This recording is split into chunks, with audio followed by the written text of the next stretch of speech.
വൃന്ദാവനത്തുനിന്ന് വന്നിട്ടുണ്ട് ഗോപന്മാർ. ഭഗവാൻ ഇവിടെ ഉണ്ടാവും എന്നറിഞ്ഞിട്ട് സജ്ജനങ്ങളായ അവരും അങ്ങോട്ട് എത്തിച്ചേർന്നിട്ടുണ്ട്. അവരവിടെ മാറി നിൽക്കുക എന്നാണ് പറയുന്നത്. അവർ പൊതുവെ മറ്റേ മുതിർന്ന ക്ഷത്രിയന്മാരുടെ ആ ഒരു സ്ഥാനത്തേക്ക് ഒന്നും ഇല്ലല്ലോ ഞങ്ങൾ എന്നുള്ള ഒരു ഭാവത്തിലെ പാവപ്പെട്ടവരെ പോലെ അവർ മാറി നിൽക്കുമ്പോൾ അവരുടെ നേർക്കാണ് ഭഗവാന്റെ ശ്രദ്ധ ആദ്യം തന്നെ പോയത് എന്നാണ് പറയുന്നത്.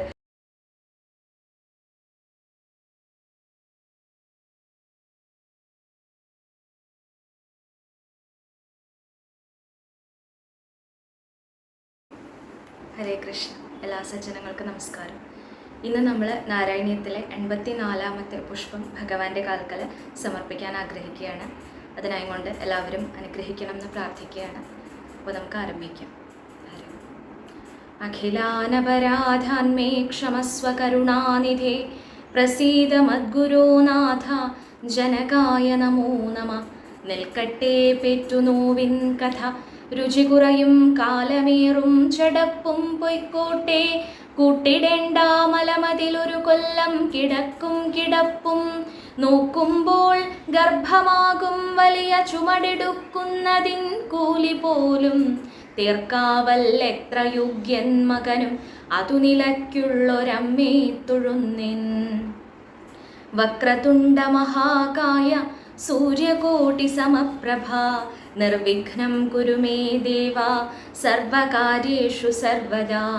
ഗുരുവര കരുണാലേശമുണ്ടെന്നു വന്നാൽ ഒരുവനും ഒരു കാര്യം സാധ്യമല്ലാതെയുണ്ടോ.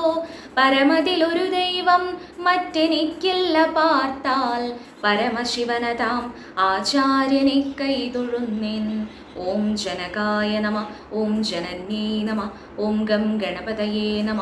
ഓം ഗും ഗുരുഭ്യോ നമ.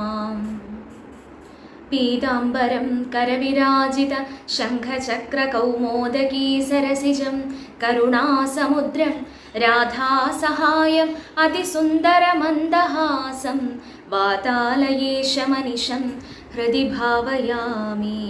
ഗുരുവായൂരപ്പാ ശരണം. ഹരേ ഗുരുവായൂരപ്പ. ഭാഗവതത്തിലെ സമന്ത പഞ്ചക തീർത്ഥയാത്ര എന്ന് പറയുന്ന കഥയാണ് നാരായണീയത്തിലെ ഈ 84ാമത്തെ ദശകത്തിൽ മേൽപ്പത്തൂർ വർണ്ണിക്കുന്നത്. പണ്ട് കാലത്ത് സൂര്യഗ്രഹണം, ചന്ദ്രഗ്രഹണം മുതലായിട്ടുള്ള ഈ കാര്യങ്ങളൊക്കെ പ്രകൃതിയിൽ ഉണ്ടാവുന്ന ഈ സംഭവങ്ങളെയൊക്കെ ഒരു സന്ധ്യാസമയത്ത് നമ്മൾ പറയുമല്ലോ, നമ്മൾ ശുഭമായിട്ടുള്ള കാര്യങ്ങൾ ചെയ്യണം. പൊതുവേ രാജസ രീതിയിലും താമസ രീതിയിലുമുള്ള ആ ഭാവങ്ങൾ പ്രകൃതിയിൽ നിലനിൽക്കുന്ന സമയമാണ്. അപ്പം അത് കാരണം തന്നെ നമ്മുടെ ഹൃദയത്തിന് ആ ഒരു പരിശുദ്ധി ഉണ്ടാവാനും നമ്മൾക്ക് പവിത്രതയോടുകൂടി കർമ്മം ചെയ്യാൻ സാധിക്കാനും ആ അന്തരീക്ഷത്തിലുള്ള ആ ഭാവങ്ങളെ നമ്മളെ ബാധിക്കാതിരിക്കാനായി കൊണ്ട് നമ്മൾ ആ ഈശ്വര സ്മരണ ചെയ്യണം, ആരാധന ചെയ്യണം എന്നുള്ള ഉദ്ദേശത്തിലൊക്കെയാണ് അന്ന് അങ്ങനെ പറയുന്നത്, സന്ധ്യാസമയത്തെക്കുറിച്ച് പറയുന്നത്. ഇന്ന് ശാസ്ത്രം പറയുന്നുണ്ട് ആ സമയത്ത് ഈ അന്തരീക്ഷത്തിലുള്ള എനർജി നെഗറ്റീവായിട്ടുള്ള എനർജിയാണ്, അപ്പോൾ അത് കാരണമാണെന്നൊക്കെ ഇന്നത്തെ ശാസ്ത്രവും പറയുന്നുണ്ട്. ഇതേപോലെ തന്നെ പണ്ടത്തെ കാലത്ത് സൂര്യഗ്രഹണം, ചന്ദ്രഗ്രഹണം മുതലായിട്ടുള്ള സമയങ്ങളിലും പറയും നമ്മൾ ആ ഈശ്വര ആരാധന മുതലായിട്ടുള്ള കാര്യങ്ങൾ ചെയ്യണം, സത്സംഗങ്ങളിൽ പങ്കെടുക്കണം, സത്സംഗങ്ങൾ ചെയ്യണം എന്നൊക്കെ പറയും. അപ്പോൾ ആ ഒരു ശൈലിയിൽ അന്നത്തെ ആ കാലത്ത്, ആ ദ്വാപരയുഗത്തിലാണല്ലോ നമ്മുടെ ഇപ്പോൾ കഥ നടന്നുകൊണ്ടിരിക്കുന്നത്. അപ്പോൾ ആ സമയത്ത് ഭഗവാൻ ശ്രീകൃഷ്ണൻ ആ ദ്വാരകയിൽ വസിച്ച് എല്ലാവരെയും അനുഗ്രഹിക്കുന്ന ആ കാലത്ത് ഒരു സൂര്യഗ്രഹണം ഉണ്ടായി എന്നാണ് പറയുന്നത്. ഈ സൂര്യഗ്രഹണ സമയത്ത് എല്ലാവരും സമന്ത പഞ്ചകം എന്ന് പറയുന്ന തീർത്ഥസ്ഥാനത്ത് എത്തിച്ചേർന്നു. ഈ തീർത്ഥസ്ഥാനത്തിൻ്റെ പേരിൻ്റെയും സ്ഥാനത്തിൻ്റെ പ്രത്യേകത എന്ന് പറഞ്ഞു കഴിഞ്ഞാൽ, പണ്ട് പരശുരാമ മഹർഷി 21 വട്ടം ഭൂമി മുഴുവൻ സഞ്ചരിച്ച് ക്ഷത്രിയന്മാരെ, അധർമ്മികളായിട്ടുള്ള ക്ഷത്രിയന്മാരെ എല്ലാവരെയും നിഗ്രഹിച്ചു. എന്നിട്ട് അവരുടെ രക്തം കൊണ്ട് 5 തീർത്ഥങ്ങൾ ഉണ്ടാക്കി എന്നാണ് പറയുക.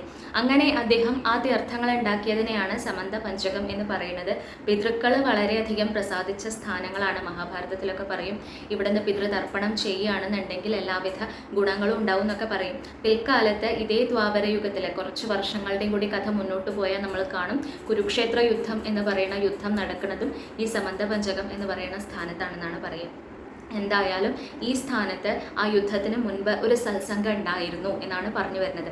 ദ്വാപര യുഗത്തിലുള്ള എല്ലാ സജ്ജനങ്ങളെല്ലാവരും കൂടി വന്ന്, ഭക്തരെല്ലാവരും കൂടി വന്ന്, ഭക്തർ മാത്രമല്ല ഭഗവാനും വന്നു എന്നാണ് പറയുന്നത്. ഭഗവാനും ആ ദ്വാരകയിലെ എല്ലാവരുടെയും കൂടെ സപരിവാരം ഇങ്ങോട്ട് എഴുന്നള്ളി, ഈ സമന്തപഞ്ചകം എന്ന് പറയുന്ന തീർത്ഥസ്ഥാനത്തേക്ക് എഴുന്നള്ളി.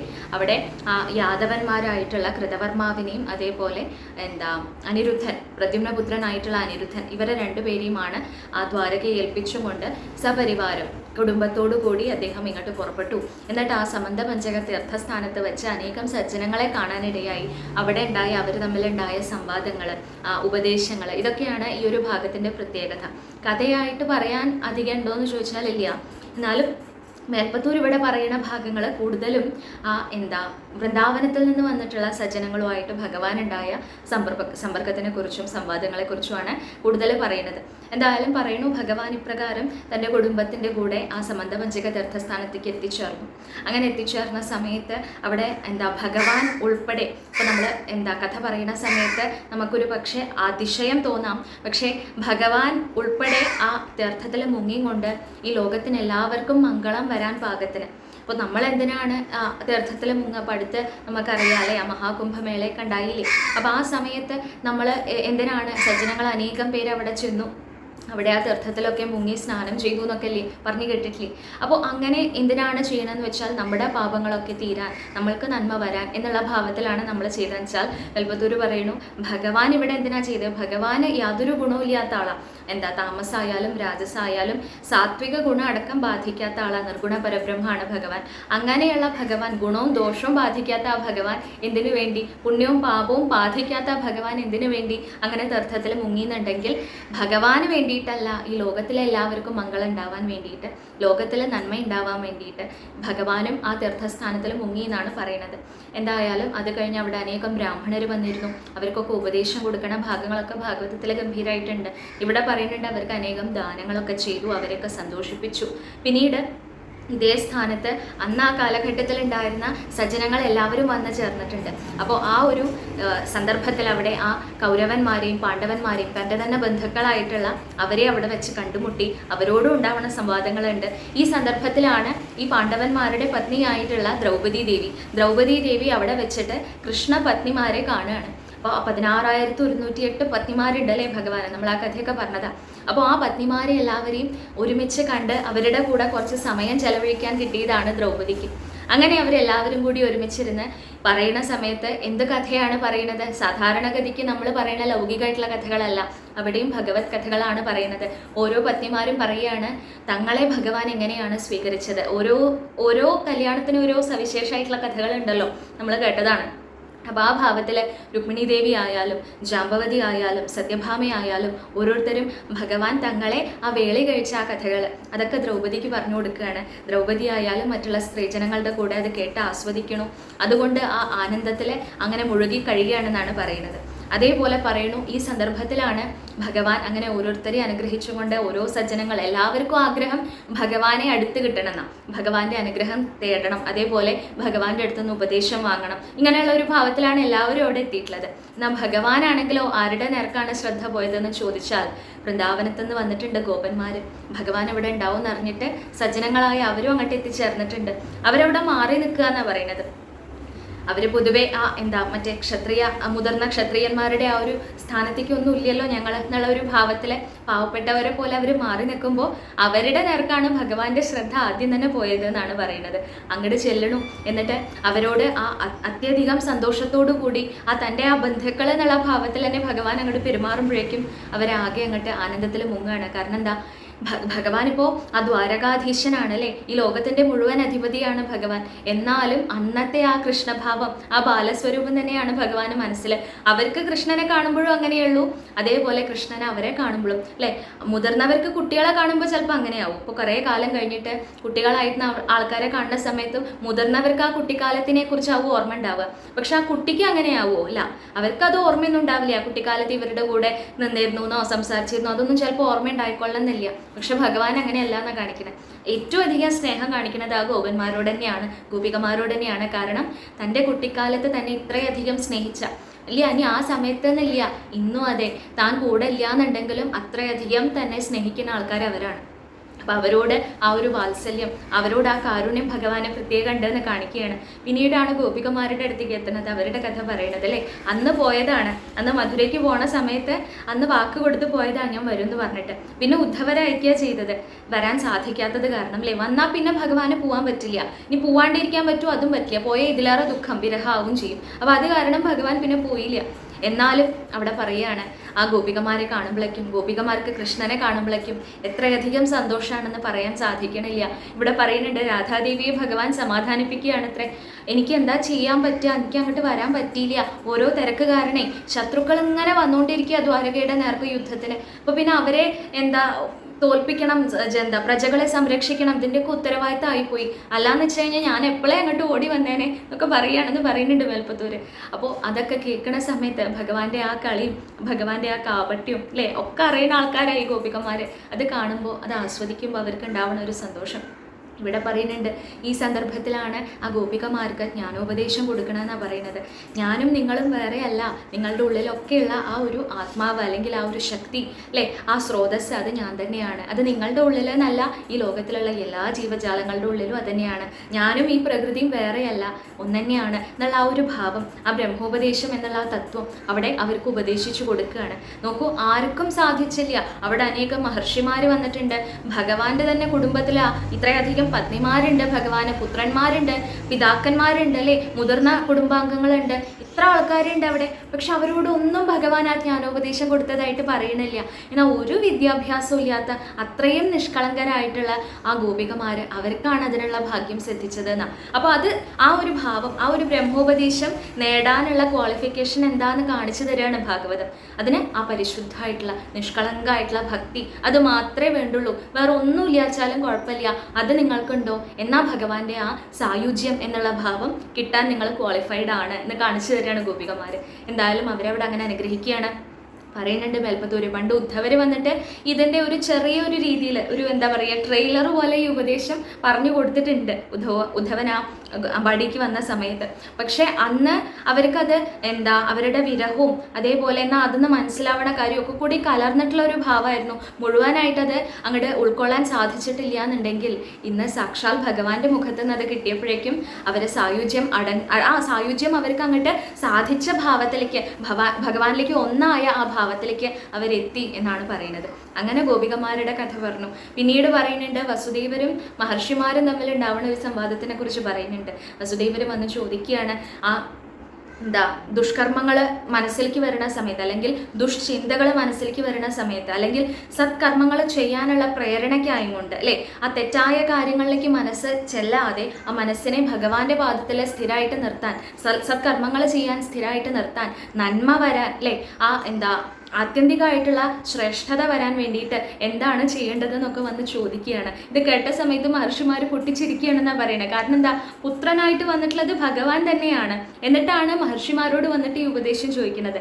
ഏറ്റവും വലിയ സ്ഥാനം, ഏറ്റവും വലിയ ഭാഗ്യം, ഭഗവാന്റെ അച്ഛനാവാനുള്ള ആ ഒരു ഭാഗ്യം നേടിയ ആളാണ് വസുദേവർ.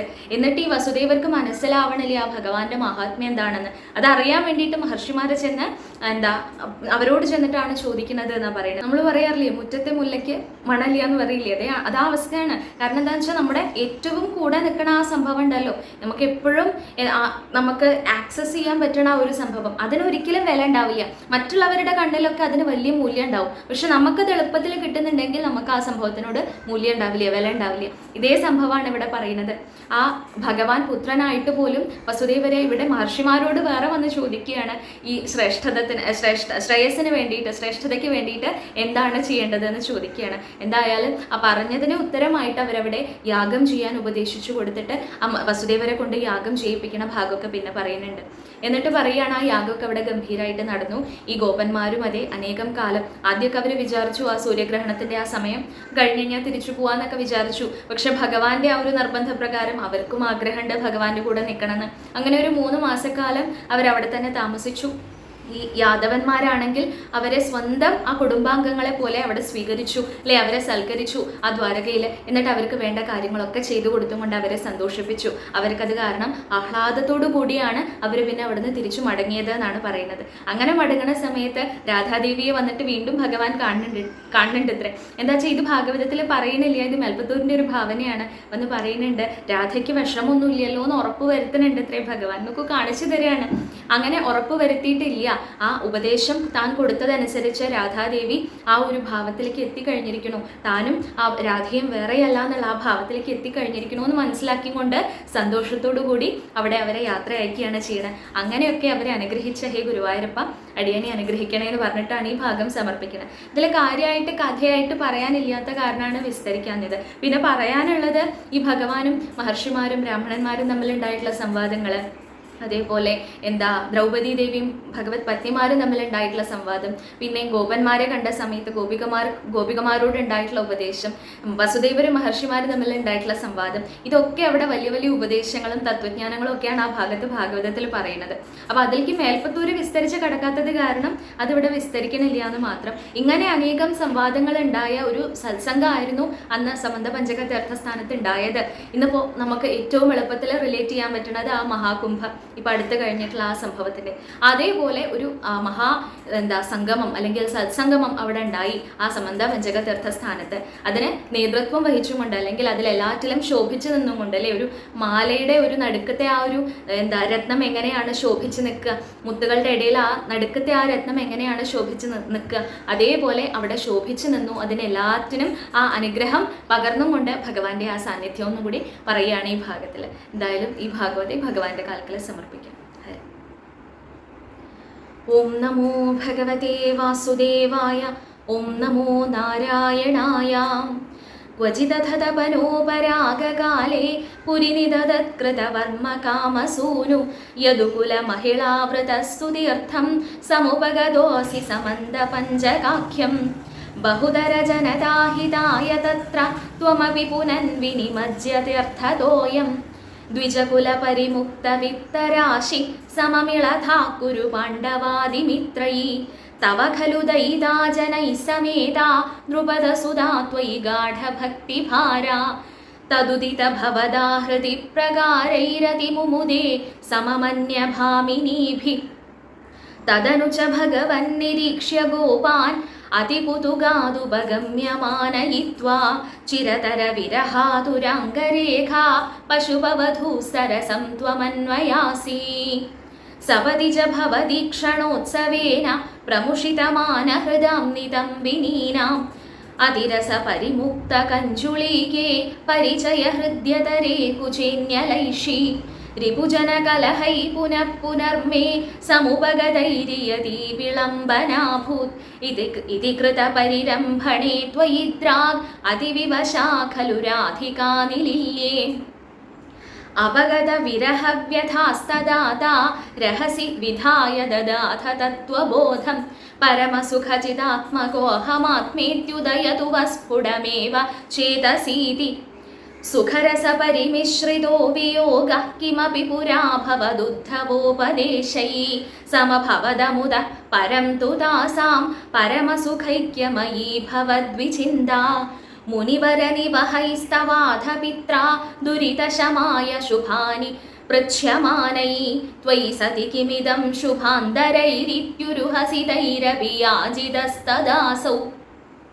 സുമഹതി യജനേ വിതായമാനേ പ്രമുദിതമിത്രജനൈः സഹൈവ ഗോപാ. യദുജനമഹിതാസ്ത്രമാസമാത്രം ഭവദനുഷങ്കരസം പുരേവ ഭേജു.